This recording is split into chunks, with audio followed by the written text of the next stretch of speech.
முதல்ல நம்ம நம்ப வேண்டியது, இந்த உலகத்துல நான் இண்டிபெண்டண்டா இருக்கேன், எனக்கு நான் தான், எனக்கு எந்த கம்ஃபர்ட் ஜோனும் கிடையாதுன்றத முழுமையா முதல்ல நம்பணும். ரெண்டாவது, நீங்க உங்களுக்கு என்ன நடந்தாலும் தைரியமா அந்த கம்ஃபர்ட் ஜோனை விட்டு வெளில வரணும்.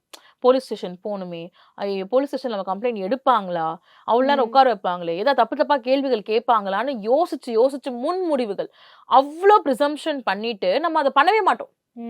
ஓகேவா, உங்களுக்கு ஏதாவது ஒன்று நடந்துச்சுன்னா ஆக்ஷன் எடுக்கணும். நீங்க ஒன்ஸ் வீட்டை விட்டு வெளில வர்றீங்க அப்படின்னா அடுத்து உங்களோட சேஃப்டிக்கு நீங்க மட்டும்தான் பொறுப்பு. இங்க உங்க அப்பா கிடையாது, அண்ணன் கிடையாது, தம்பி கிடையாது, ஹஸ்பண்ட் கிடையாது, யாரும் கிடையாது.